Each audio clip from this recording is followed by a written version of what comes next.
This being an election season in the States, how much does it change the dialogue about how to deal with Islamic terrorism?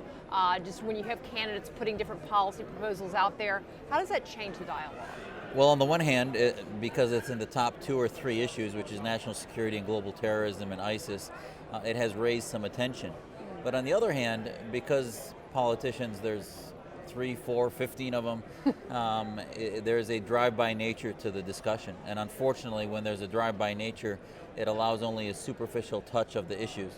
And unfortunately, when it's superficial, it causes almost at times a malpractice, if you will, of dealing with the depth and understanding, because what happens is that superficiality prevents the depth of understanding that the American public, I think, needs to have as they engage in changing policies to the better in the future. How would you advise a candidate to bring up this issue, knowing that they don't have hour-long speeches they can give that people will listen to?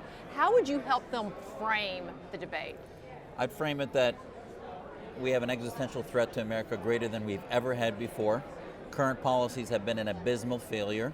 A world where America is absent is not a safe place. Our enemies will fill those vacuums, be it Russia, Iran, or anyone who hates freedom and liberty.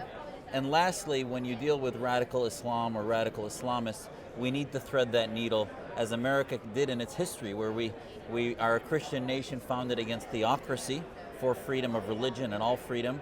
Muslims can thread that needle too, and we need to separate between generalizing about all Muslims and also be courageous enough to identify that the threat is Islamist. So Americans are savvy enough to separate between Islamists that are a political movement that threatens freedom and Muslims who can be part of the solution. You have been engaged in this discussion and trying to bring this dialogue forward for some time now. Are you feeling progress in a good direction? We are. I mean, if you look at where we came from in 2003 when we formed, people were wondering what we were talking about when we said we need to separate mosque and state. Now, ISIS and the vacuum of the Arab awakening has legitimized and validated what we stand for. But having said that, at times it's 3 steps forward and 4 steps back, where there is often demagoguery and other things that happens that really sets us back in educating America about how to thread that needle. But I think Americans will eventually get this right and begin to not only pick candidates, but to pick policies that are smart and head us in the right direction to work with Muslims that believe in freedom and be courageous enough to confront Muslims that are advancing theocracy, autocracy, and threats to our way of life.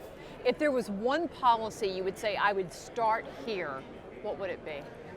Changing the mantra of countering violent extremism, which I don't know what that is, to countering violent Islamism, that then allows us to engage reformers within the Muslim community that recognize that Islamism is the problem and extremism is the endpoint of an ideological pathway of Islamism towards extremism.